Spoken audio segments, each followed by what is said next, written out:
I have devoted my life to studying ants as a model for human behaviour. We can draw parallels between these highly organised societies of the insects with our own, and by examining what happens to ant colonies when they grow, predict the impact of population growth on our towns and cities. And what we've learned is that if the population of London continues to increase at its current rate, then by 2025 we will see two drastic changes to the city. One, the Queen will be a lot more important. And two, Londoners of the future will turn up uninvited at garden parties and then march home in single file, carrying large pieces of ham above their heads.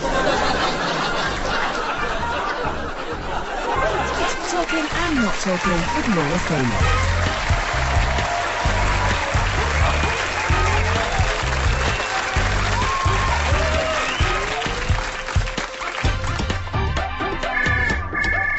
Hello, you are through to internet banking. My name is Gwyneth. My payslip says I'm a trained customer services advisor, but then so is Lindsay, and she just asked me if you can eat Tipex. Hi, I ordered a new checkbook and it hasn't arrived. Right, well, you have two options. One, you can carry on with your life using alternative forms of payment. Or two? To be honest, I was hoping you were going to go with option one. I need a new checkbook. Okay, here's what it is. The new checkbook key is broken on my keyboard. So can I interest you in a credit card, printed statement, or Meat Mountain pizza instead?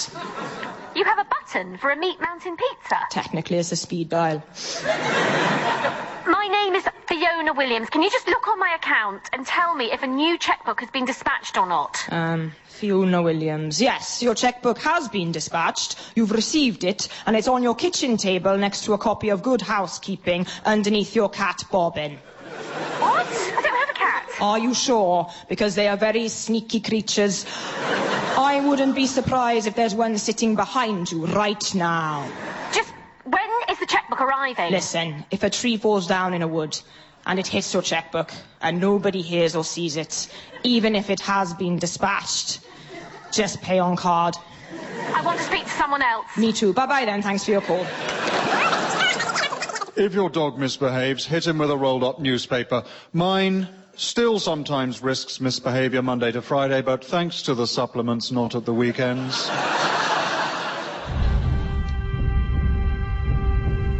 The United Planetary Super 4 is thus assembled to protect and serve the known universe and beyond. I, the mighty gas god Spitlack, proudly hail from Saturn, and I swear to enforce justice with all my powers. From Mars, the fiery warlord Lavatron. I am honored to join the fight against evil's might. From Jupiter, the warrior moon queen Lunopola. Hail! With my armies I shall defeat 1,000 enemies. And from Earth, Bedfordshire County Council worker Pamela Harris. And I aim to offer fair, inclusive and well-delivered service provision to meet the individual needs of the wider community. Meeting commenced. Jupiter is under threat from the dark and monstrous forces of Plutek the Cunning. We will eliminate and destroy them. I shall dispatch my loyal... Excuse me, I'm sorry. We can't just eliminate and destroy them. Yes, we can. Not without the appropriate documentation. We went through... Has anyone even bothered to read the minutes I sent from last week? No one. I couldn't open the attachment. Well, this is typical. I was in the office till 5:15 finishing those. I will refresh our memories, shall I, vis-a-vis de-existing alien forces. There is a system in place. You need permission, a license, and you need to give the species you wish to de-exist at least 6 weeks' notice. They're going to nuke my planet. We need to take immediate action. Yes, and you can apply for that by clicking the immediate action request link on the website. And then we can act? No, then we will aim to respond to that request within 28 working days. The thing that no one knows about me is that I am actually Shergar.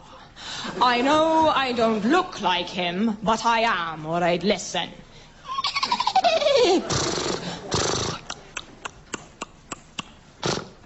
Now take me to Max Clifford.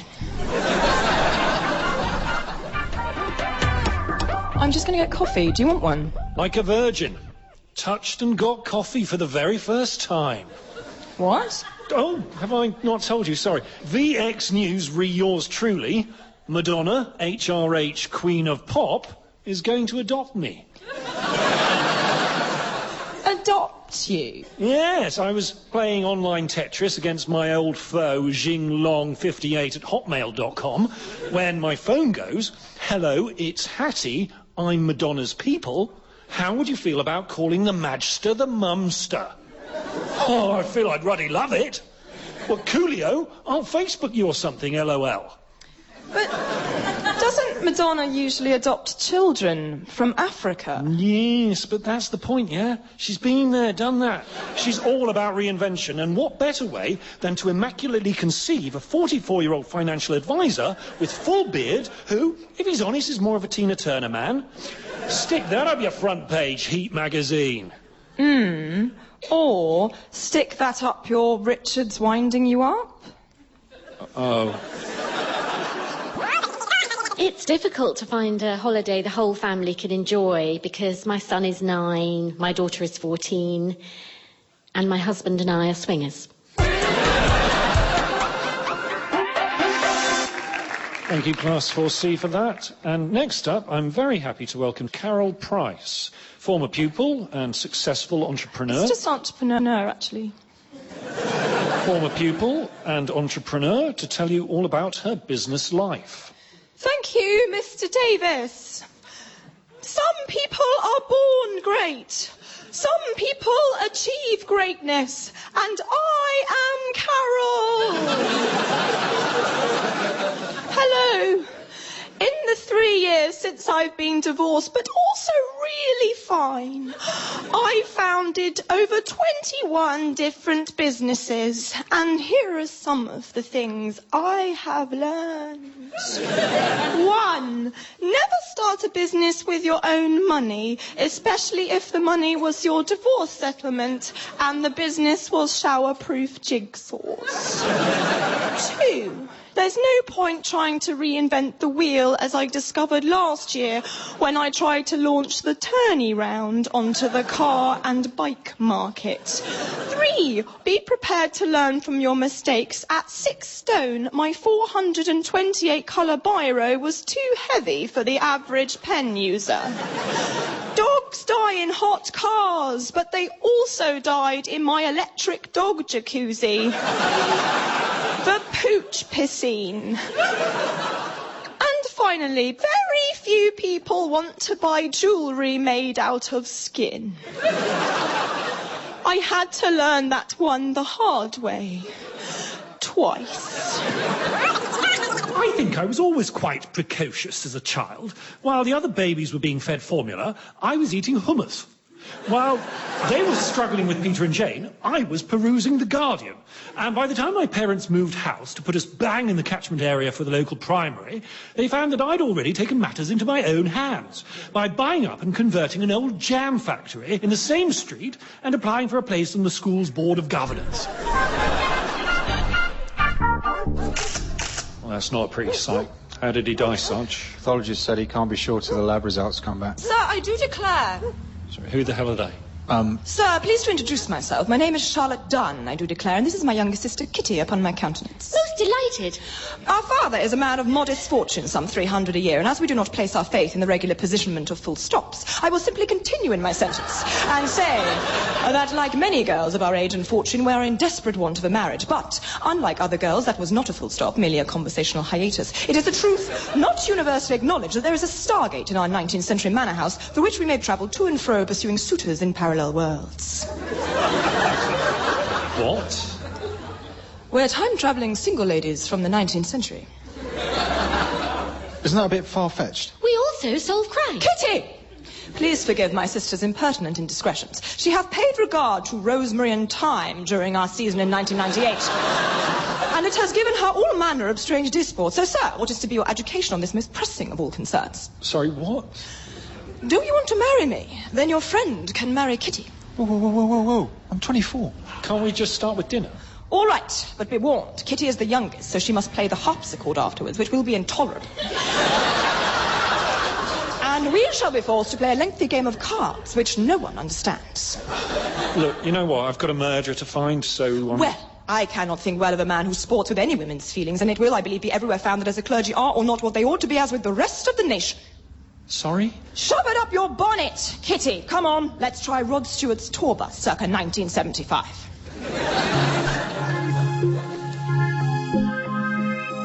You can never really know another person. Mark and I had been together 12 years before we got married, and we were on our way to Antigua for the honeymoon. And in my copy of Marie Claire was this couple's personality test.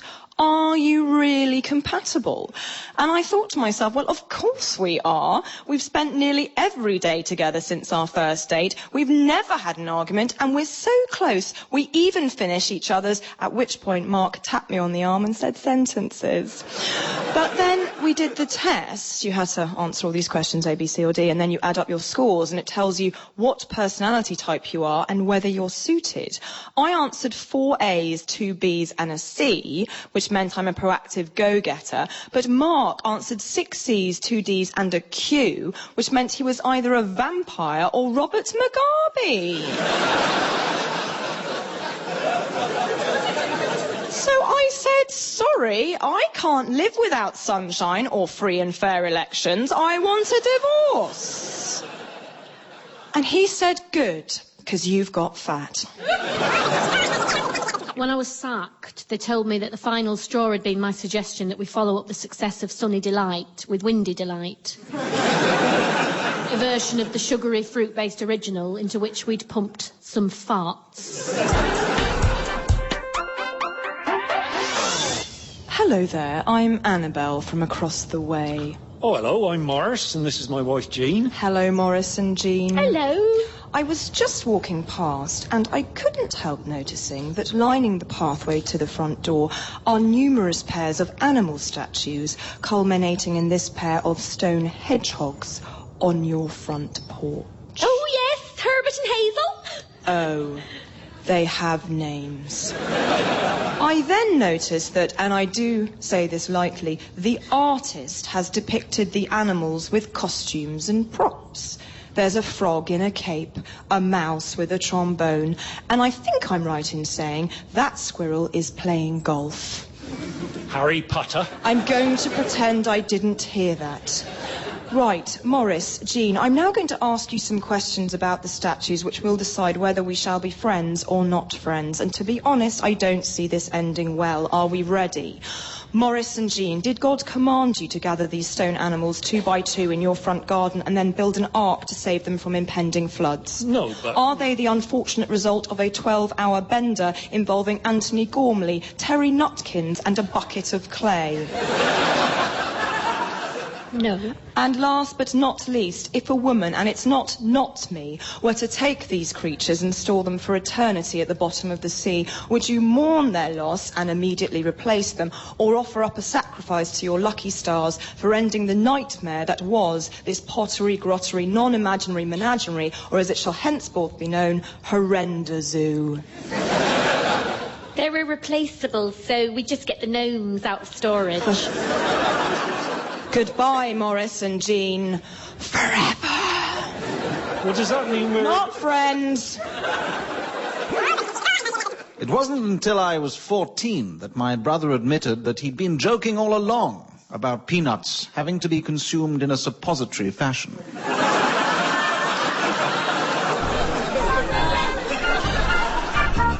Now on Radio 4, Desert Island Discs. Your broadcast to say shut up. Now, this morning I was most discombobulated to find that women once again have failed to meet my breakfast tray demands. They said, oh, madame, would you like some bowls of lovely melon with some plump red seedless grapes? But I say women, FFS, what did I just write on the bathroom door? Hello, bathroom, love you, love your work. My compliments to the yellow rubber duck. And below that, dear women, I will have ricey crispy chocolate pops for breakfast every day, or some of you will die. P.S. I do not care for melon, and even if I did, it would obviously need to be in triangles, not balls. I hate you, I hate you, I hate you. Then I said, now watch this drive, and put a bogey on the wall. So the women got all happy and says this day was the worst. I said, pull the other sock. Worse than the time I drove the bus into the church. Worse than the time I made cleaner eat a chair. And even worse than the other time I made a burning Christmas toilet by putting tinsel petrol in the loo. And they said, you may have a point. And I said, yes, I rather thought I had. After that, I went into the drawing room to chillax with China Lion. Now, China Lion sits on the mantelpiece so he can see the window, so he can see the door, and be well placed for combat should the naughty wicked donkey try to launch an air attack. Now, China Lion pointed out that it was Tuesday, the best day for an ambush of the women in the supermarket shops, and it was easy peas. China Lion sat in the car park in a waiting taxi cab. I hid in the aisle disguised as mozzarella cheese. And then when the women came past, I hijacked the trolley, shout every little helps, and drive off with the loot. Then we did a hilarious impression of a budget airline by coming home 4 hours late, having lost most of the bags. Good times, I love it. Shut up now, Gervin.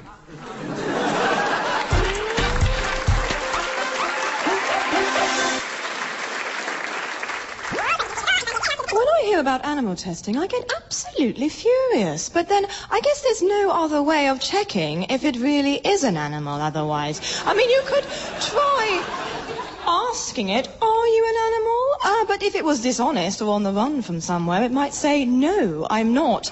I'm a vegetable or a mineral, and throw you off the scent. Excuse me, this salmon is supposed to be organic, and in my opinion it tastes farmed. But you seem to have eaten most of it, sir. Yeah, well, that's not the point. I didn't like it, and I'm not going to pay for it. OK, I don't deal with discounts to the bill. You'll need to speak to our accounts manager, Sally, and I don't think you want to do that. Why not? Because she's really, really cross. Don't be ridiculous. Bring her here, please. Over your dead body. Sally! This man wants a reduction on his bill. Why? Because you're a man, and you man want something. So can everybody man drop what they're doing and man give it to you, man now? Look, this salmon is not organic. Oh, well, why didn't you say it was something important? Forget about the bill, you haven't got time. You've got to get in your wood-fired paper car and drive back to your recycled cottage before settling down for an evening of eco-fun with your vegan wife and her sustainable face. Look, I'm just a stupid woman juggling a full-time job and a family of 5. I don't do anything important, and all I've got to get home to is a house full of knitting and a husband who, despite being given erogenous zones for dummies every Christmas for the last 6 years, still thinks 58 seconds of is it here, is it here, is it here, is it here, makes him sexually adept. Look, I'm really sorry. Now, do you want to pay the full bill, or do you want me to start crying, then try and get off with you? I'll pay the bill. I remember putting my gerbils, George and Gladys, in 2 slinkies and letting them race down the stairs.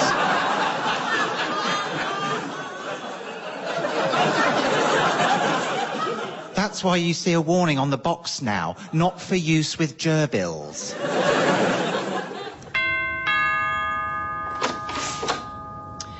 Hello there. Could I please speak to the person of the household who pays the energy bills? Yes, I do.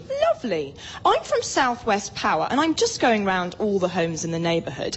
Did you know that if you switch to us for your energy supply over the next 12 months, you'll have absolutely no way of telling whether we're cheaper or more expensive than your previous supplier, because you can't be supplied by the two simultaneously and then pick the better offer at the end?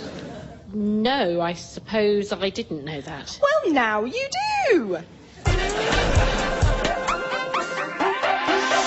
And now recent figures show there's been a decline in the number of women in powerful political roles. And yet in 1997, there were record levels of female MPs elected to Parliament following New Labour's landslide victory. One of them was Hermione Hardcastle, and she joins me now. Hermione Hardcastle, what became of the Blair Babes? Well, they're still very much around, Jonathan. And in fact, a few years ago, there was even talk of relaunching ourselves as the Blair Bikini Babes. But Tony felt that whilst he wanted to appeal to women, at the same time, he did not want to repel men. And why do you think fewer women are working at the top? Well, I don't know. It's not a question of discrimination. I myself have had several senior positions. In the last 5 years, I've been Transport Secretary, Culture Secretary, Minister without portfolio, and now, of course, Minister without computer. You don't have a computer? No, but I do have a phone, a notepad and a special Gordon Brown novelty pen. Gordon's on one end, and if you turn him upside down, his clothes don't come off because we're in a recession and there isn't time for that sort of thing. I have a dog at the moment, and when that dies, I'm getting a cat. My taxidermist friend says I can use the dog as a sort of cupboard for the cat to stay in. Then, when the cat passes, I'm going to buy a guinea pig. R.I.P. guinea pig, little mouse. Bye-bye mouse, hello ant. It's a storage solution I learned from some dolls I met in Russia.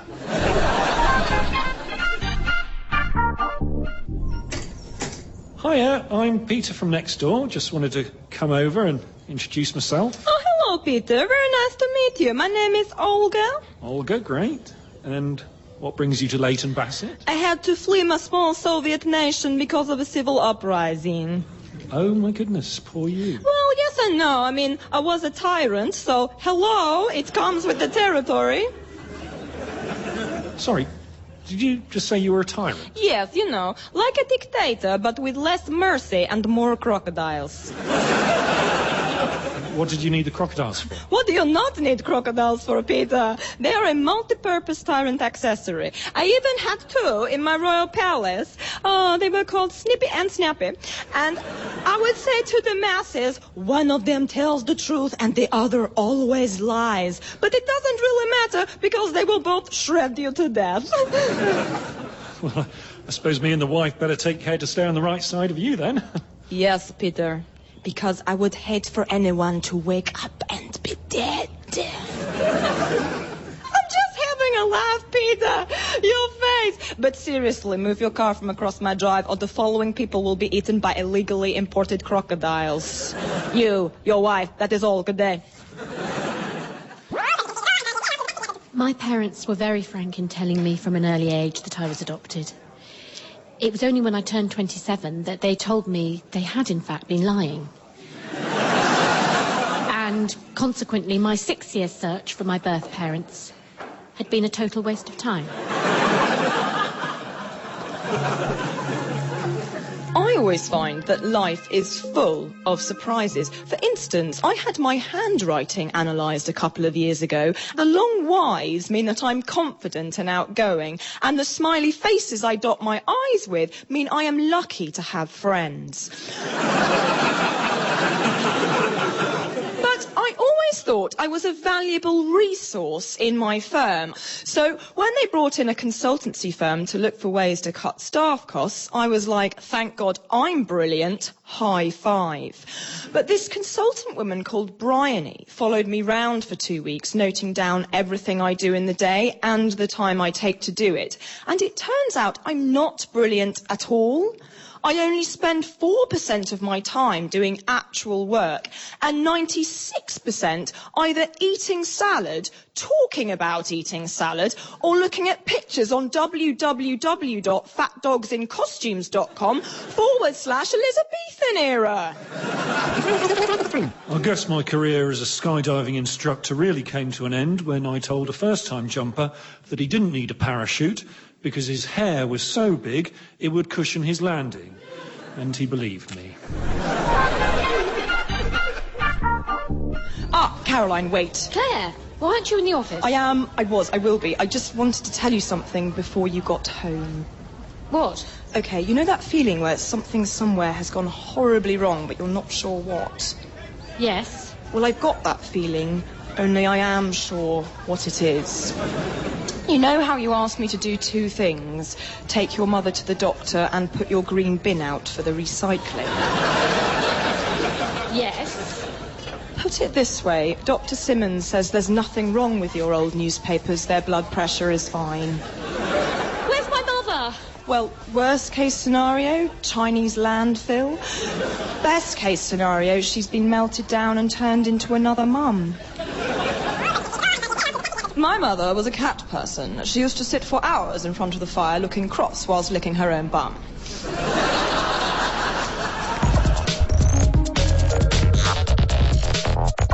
And welcome back. That was, of course, DJ Bad Pate with his new single, I Will Make a Picnic on Your Mum. Bonjour.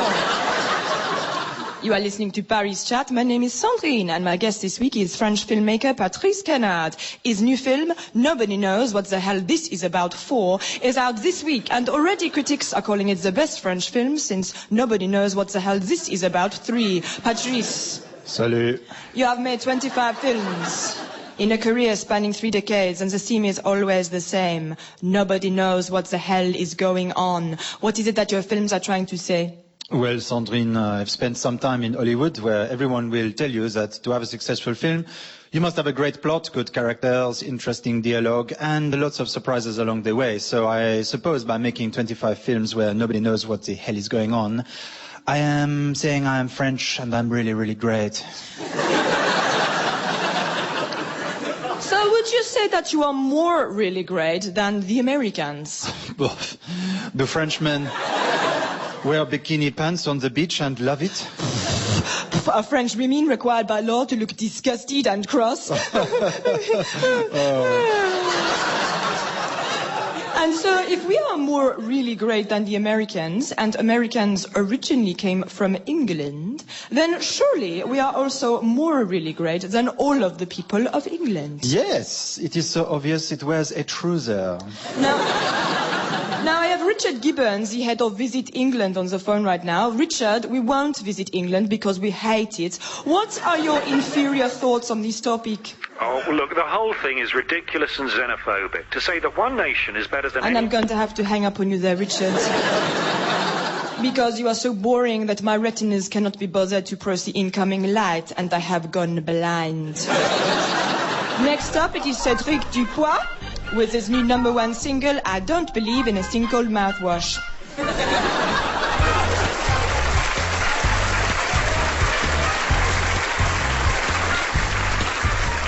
Talking and Not Talking starred Laura Solon with Rosie Cavaliero, Ben Moor and Ben Willbond. It was written by Laura Solon with additional material from Ben Moor, John Hunter and Holly Walsh, Charlie Miller, Gareth Gwyn and John Luke Roberts. The script editor was Jeremy Dyson and the producer was Colin Anderson.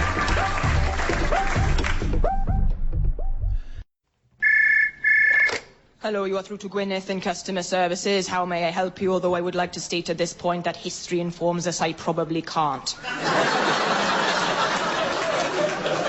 Hello, yes. I need to transfer some money in euros to a Spanish bank account. Need or want? I need. I need to pay a deposit for a holiday let. Okay, sir. We are about to embark upon a journey together across the sand. There will be 2 sets of footprints, but during the saddest and most trying times of the call, there will be just one. And you will ask me, where were you when I needed you most? And I will say, because I'm not your one true lord and I don't really care, I put you on hold and read a copy of Heat.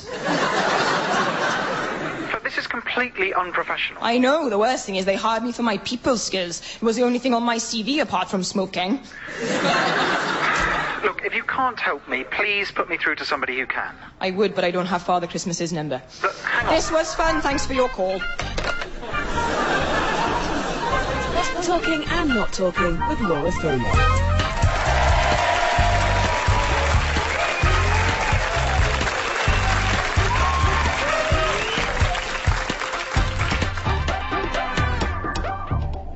And now, of course, it's a big weekend for Lewis Hamilton at the Spanish Grand Prix. Our very own Andrea Harris is trackside in Valencia. Andrea, what can you tell us? Very exciting news, Martin. I am in Zara, where I've just bought a new coat, dress and pair of jeans for, you're not going to believe this, €45. What about the Grand Prix? Well, if it's anything like it was an hour ago, Martin, there'll be a load of cars going round and round in a noisy circle, watched by middle-aged men in Ferrari jackets. Excuse me, have you got this in a size OS 12, Ross? Thanks. Who was in the lead? I think it was a red one. Or maybe blue. Which team was it? Which driver? I don't know, Martin. They've all got big hats over their faces. And they go past you at like 200 miles an hour. Plus, this man in a Ferrari jacket kept coming up to me every 2 seconds and asking if I wanted to have a go on him. And what did you say? I said, OK, but only if you take me for a spin in your Ferrari afterwards. But having the jacket doesn't mean they have the Ferrari car. No, it means they are Ferrari divorced and living in their mum's spare room. 20 minutes in a hot portaloo, Martin, and for what? We're saving money on petrol. Instead of taking people to hospital in ambulances, we're encouraging them to cycle. So there I am, in my kitchen, making mince pies for the Christmas fair, when suddenly I hear a titanic woof, and a gaseous, multicoloured Labrador leaps out of my apron pocket. I thought, don't panic, Miriam, it's just a magic rainbow dog. It is more scared of you than you are of it. So it helps itself to a bowl of cereal and then asks why I'm filling the mince pies with socks. And I said, how dare you? Put your bowl in the dishwasher, and of course I'm filling my mince pies with socks. I'm off my boobs on acid. I'll tell you one surefire way of saving money. Monocles. Half the price of glasses, and you get the added bonus that you'll never have to worry about unwanted female attention. There's a free kick! He was pulled down. Oh, this is a rubbish game. Have you got any beer? There's some in the fridge. Right. Why, good morrow, kind sir. If I may please divulge my identity most presently, I'm Charlotte Dunn, and this is my younger sister, Kitty. Most charmed, upon my word. How did you get in the fridge? I cannot speak well enough to be unintelligible, but we are single ladies of Longbourn, circa 1813, and thus have a propensity for starting sentences of intolerable length and complexity, with clauses that stop and never seem to... And as we only draw breath once a day, I will not pause, but merely continue to explicate that we are also in possession of a stargate through which we journey seeking husbands in future worlds. Sorry, what? Yo, we is like man-hungry time travellers, and we want to go ride on you, brethren. Kitty! My sincere apologies. We previously visited the fridge of the Bloods or the Crips, and she has become insouciant and carries a piece. So, sir, are you in a disposition to be certain the degree of your regard for me and its reasonableness? What? Do you wish to engage yourself to me in marriage? No. Oh, go on. Then your friend can marry Kitty. I am not handsome, but I am very open-minded. No, I'm good, thanks. Well... Come on, Kitty. We must get into slag rags and try our luck at school disco. I would like to get married, but I am specific when it comes to the man I want for a husband. He must be wider than he is tall. Look a bit like, but not too much like Samuel L. Jackson. And ideally, he'd be able to breathe underwater through one of his 12 legs. Now, Carol, would I be right in saying you've now started and folded 16 businesses? 16 and a half, if you count the time I invested in my friend Angela's business. She's in my divorce but fine women's group, and she invented a laundry basket that promises to spend the rest of its life with you, and means it. Right, so 16 and a half failed businesses and the loss of thousands of pounds. You now say you know where you've been going wrong. Yes, I do. It was when I was launching Carol Coca-Cola, the part fizzy energy drink made with beef extract. I wondered, why were people buying Coca-Cola instead of Carol Coca-Cola?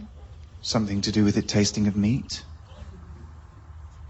Or they didn't associate themselves with the Carol Price brand. So I employed the services of a brand consultancy firm called Barry, and for just £25,000 cash up front, he's helping me to access my target demographic.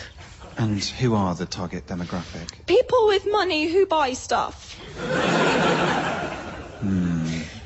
So, how did you pay Barry? Well, luckily his brother is a lone whale. A lone whale? Yes, they're nicer than sharks. He's really helpful. And it's funny because his real name's David, but on his business card he's called Psycho Dave. Psycho Dave.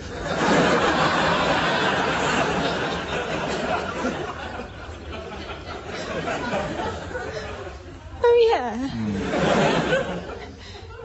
Do you think that maybe it's an ironic name, like Little John? No. Oh. A successful relationship is one where couples understand one another. I understand that my husband wants to spend weekends watching football, and he understands that if he does, I will spend the next 6 days in silence, where every time he asks what's wrong, I say nothing, not that you care, then cry a bit. I'm trying to buy a present for my mother, and I'm just hopeless at choosing things she like. I don't suppose you could give me some pointers, could you? Certainly. Have you been here before, sir? No. Right. Well, this is a very well-known department store in an extremely expensive area of London. At the moment, we're standing in the handbags and leather goods section, all of which are designer, so you can't afford them. You see that overnight bag? Yes, it's very, very nice. You can't afford it. You see this leather clutch purse? Yep. You can't afford it either. Let's move over to ladies' accessories. This is the area I like to call scarves, because that's what we sell in it. And here's a rather lovely chiffon one by Yves Saint Laurent. Oh, my mum loves scarves. That's a shame, because you can't afford it. Now, at the cheaper end of the scale, we have got this 50% cashmere one, which is nice. It's wonderful. But this isn't a feel-good film starring Meg Ryan and a talking dog, so you still can't afford it. There's ladies' wear up that escalator, don't bother, you can't afford it. And then through there is China. If you want to get to the exit, I'd go through there. If not, then don't, because, and I cannot stress this enough, you can't afford it. Right. Is there anything in this shop that I might be able to afford? Does your mother like chocolates? Yes, she does. So logically, she would like one chocolate? Does it come in a nice box? Yes. Well, that'll be great. You can't afford it. I just looked into his eyes and said, "Rah, rah, Rasputin, lover of the Russian queen, there was a cat that was really gone." Because I had to say something. Everyone in the church was waiting, and I'd forgotten we were writing our own vows. Who's next, please? Yes, hello. I believe you have a package for me. The name is Olga Dabrowski. Dabrowski. No, sorry, nothing under that name. Okay, is it under Olga the Terrible? No. Olga the... Oh my God, ow, my leg is not supposed to go that way and it really, really hurts. You have nothing at all under Olga, I'm afraid. Oh, it's just I'm expecting a delivery from Nyetver. It's a small Soviet state. Oh, wait a minute, you're Olga Dabrowski. The tyrant, Olga Dabrowski. Yes, that is me. Oh my God, I've read all about you. You did really awful things. Well, I don't like to blow my own trumpet. I had minions to do that for me. But yes, you're right, I did. 9 golden tigers. Hello, must have been doing something right. And let's not forget a little place called the Tyrant Hall of Fame. Who's that in between Genghis Khan and Madonna? I think it might be me. You're a monster. Oh, stop it. You're making me blush. No, I'm not a monster. I'm just an inhuman despot with a heart of cold, cold steel who got lucky. Anyway, I can't stand around here chatting, but if a big box arrives marked definitely not stolen gold, then drop me an email. My address is peasantslayer99000approx@hotmail.com. Of course I believe in love at first sight. I've experienced it. Unfortunately, I also experienced dislike at first smell immediately afterwards. And now on Radio 4, the news headlines. Hello, news fans. Guess who news? Who's a lady from the house? Here are today's headlines. Shut up, I will do my own pips. Pip. The China Line and I have just secured funding to build a massive cardboard mouse. Why the hell would you do that, I hear you say? Because the hell, we spent most of last week constructing a big wooden piece of cheese, and without a mouse, it just looks crap. Pip. In political news, there is growing tension between me and Cleaner. Now, I hate cleaner because she is fat and smells of Asda. But recently, I can add disobedient to her catalogue of wrong. I issued a decree that all the laundry in the house must be washed in rainbows. And yet this morning, there she is, bold as butter, using washing powder in direct contravention of the rules. I said, cleaner, WTF. I wrote you a note, dear Tubulance. Use 2 scoops of a multicolored spectrum of light for laundry, love me. Are you so fat and poor that you have unlearned to read? And she said, but madame, it is impossible to scoop from a rainbow. But all I could hear was mama, mama, mama. So I had no choice but to take a 10-foot run-up and then kick her in the flute. In other news, Channel 9 and I went into the kitchen this morning to have a free and frank discussion with the contents of the fridge. I said, OJ, tomatoes, tartar sauce, love you, love your work.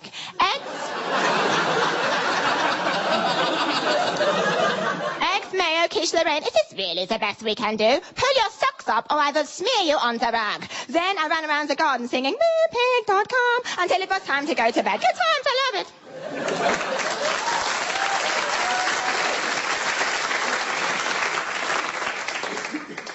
Here's your, tea. Ooh. Are you all right? Yeah, just a little bit tender. Had to go to the beauty salon in my lunch break and have a CDW. What's a CDW? A comprehensive downstairs wax. Everything's gone. It's like a Sphinx cat down there. Why have you done that? Well, Cosmo said that my nude shoot would be easier if I cleared the decks. You're going to do a nude shoot for Cosmopolitan magazine? Yeah. I was in the kitchen making a hot malt beverage when the phone goes. Hello, my name's Molly. I'm head of objectifying men. How would you feel about being our Mr. November? You will be naked, but we'll put something suggestive over your essentials in the edit, like a banana and 2 plums, or a map of Italy, with a Channel Island on either side. But... I know, don't they normally use male models or hunky celebrities? Well, yes, they do, normally. But she explained that in November they want to rewrite the rules. And the new rules mean that Sexy is now a 40-something facilities manager with man boobs and a dust allergy. Watch out, girls, he's locked and loaded and ready for unlocking and unloading. Yeah. You think it's Richard playing a trick again? But if I'm wrong, and you really are Cosmo's nude hunk of the month, then bloody well done. I overreact sometimes. Like the other day, my husband left the toilet seat up, so I had him spayed.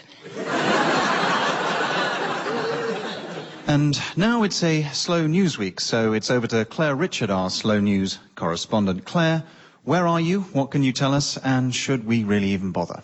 I'm in a village in Northamptonshire, Dermot, with retired couple Leonard and Sylvia Evans. Leonard thought he'd found a lost Rembrandt in his attic, but then he realised he doesn't have an attic. It was all a dream.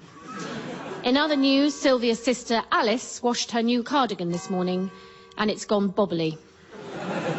Join us after the break, or don't. It's completely up to you. My wife, right, is totally, and I mean totally, in love with Antonio Banderas. But the thing is, right, get this, if you translate his name into English, he becomes Tony Flags. Huh, not so much the Spanish lover now, eh, Tony? More a Cockney builder. A few weeks ago, my office were booked in on a spy-themed James Bond team-building/strengthening cohesive business facilitation course. The testimonials from clients said it all. Amazing! I just wish the killings were real! !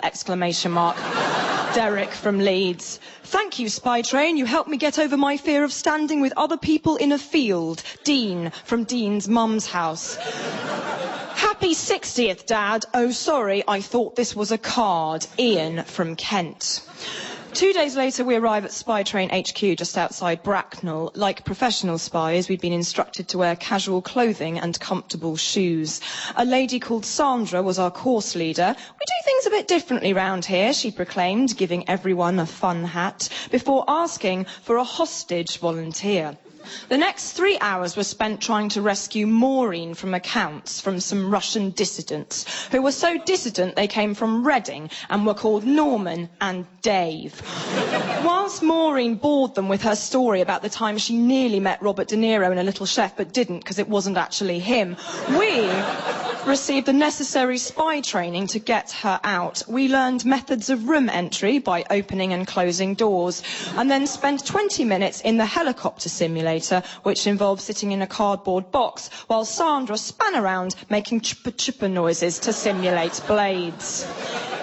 In the end, Maureen freed herself early by popping to the loo, so Sandra made us carry a wheelbarrow, a log and a bag of cement to the fence and back without any of them touching the ground. We just put them in the back of our minibus and drove them.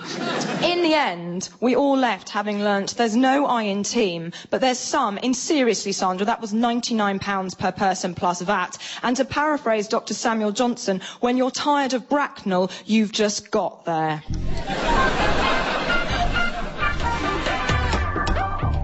Figures released this week claim that youth crime has fallen to its lowest level since records began, with a drop of over 250%. I'm joined by Minister for that sort of thing, Hermione Hardcastle. Hermione, is this actually true? Well, in many ways it is, and what we've been doing is twofold. We got tough on crime, but we got tougher on the meaning of crime. It now only refers to illegal acts committed on horseback before 1936. Now, the second thing we've done is tackle the problem of respect. But what we've found is that whilst a lot of these young people have no respect for their parents, the police, even themselves, they do have respect for tigers. Tigers? Yes, the sort of stripy lion. And what happens is, we sit the young offenders down, explain about how important respect is, and then let them go outside for squash and biscuits. But what they don't know is, squash and biscuits are actually two whacking great Siberian tigers who are both hungry and enraged. Chess is dreadfully non-PC. It's black versus white, and the white team gets to move first, for God's sake. Whenever I play, we mix up the pieces so there's an even number on each side. It's much fairer, but gets very confusing after about 5 goes. Professor Stevens, do you enjoy going to the cinema? Why, yes, Professor Rogers, as I enjoy all contexts in which one can legally sit in the dark and watch people. Good.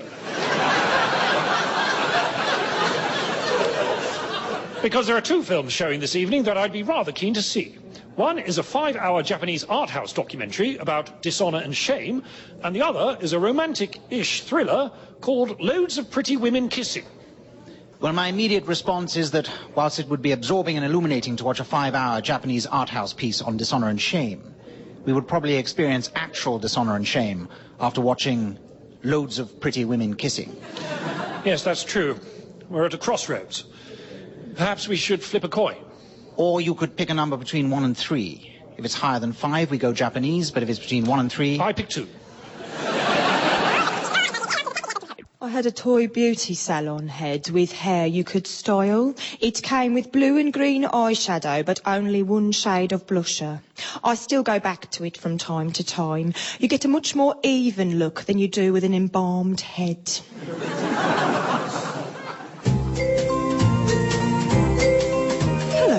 This week I'm going to show all of you hard-working mothers out there how to make the perfect dinner for when your only son brings his new girlfriend home. Or as I call it, chicken a la the witch is trying to steal him from you.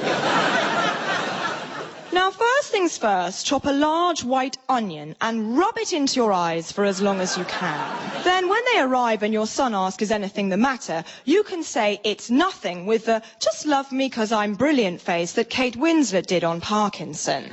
Now, the chicken will be ready in about an hour, so that's plenty of time to get mum drunk, which involves drinking just to the point where you are cross, but nobody knows why.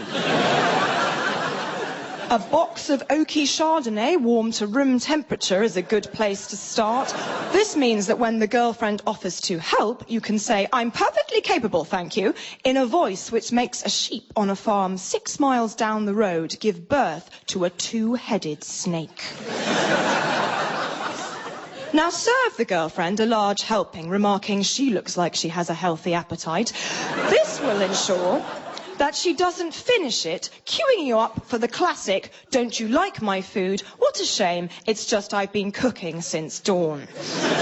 After the meal, serve coffee made out of gravy granules, so when your son points out the mistake, you can say, "Oh dear, it happens all the time. It's because I'm old and probably going to die soon."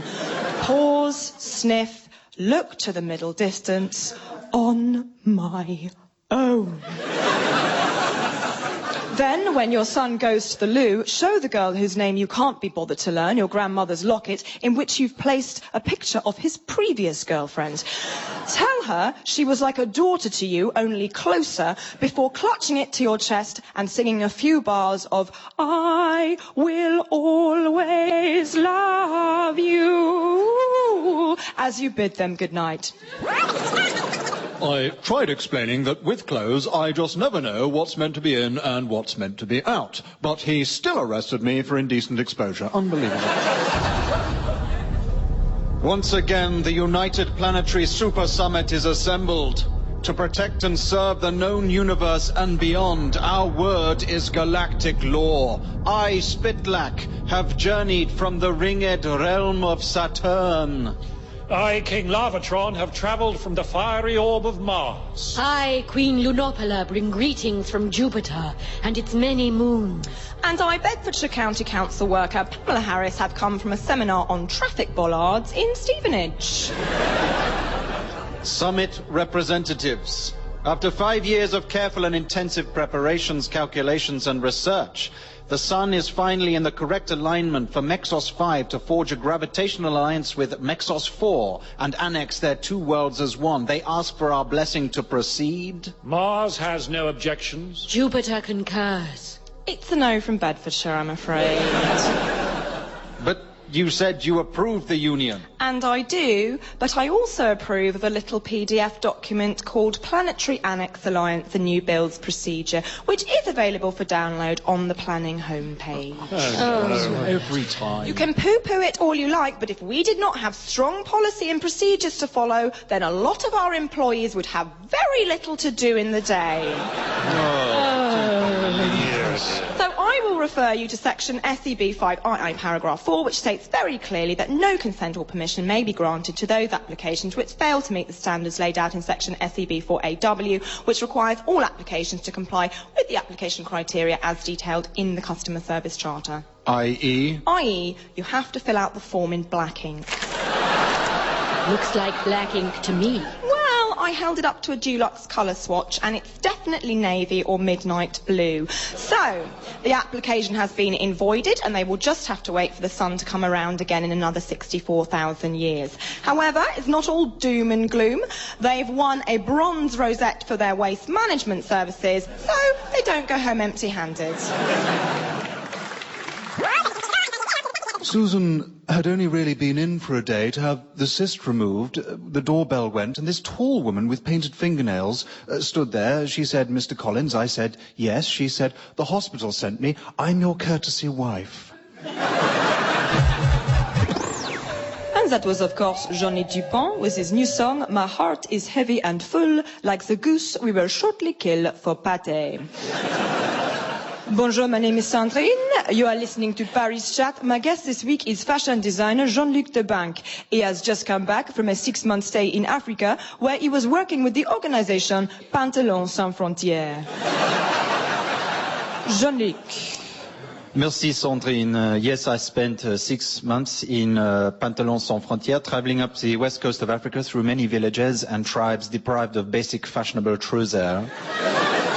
Along the way, I saw many terrible things: poverty, disease, suffering, corruption, and it made me think, I am French, so I am really great. But of course, that is obvious, like the sea. And would you agree that we are more really great than, say, I don't know, off the top of my face, someone from England? You know, I cannot answer that simply yes or no, but when I was in Africa, we drove through a dried-up riverbed. By the side of the road, there was a pile of dead fish, which was fetid and covered in flies.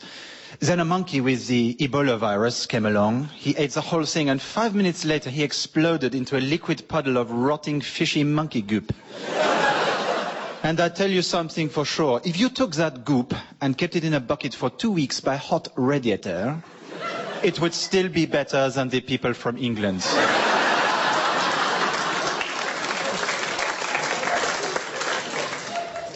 Well, that is very interesting and true, but it is not a proper discussion without the other side of the argument, even if the other side is fat and badly dressed. So joining us on the line is Mrs. Pauline White, who lives on the south coast of England. Pauline, I am already bored. What is it about England that you want to say? Well, I just think it's very silly and narrow-minded. Shut up, Pauline, or as we say in French, le shut up. That is all we have time for. Next time we'll be telling you why smoking makes you brilliant and cool. Now, to play us out, we have the new single from Marie Lemain, In My Heart There Will Always Be Room For You. My darling, you are my cheese course.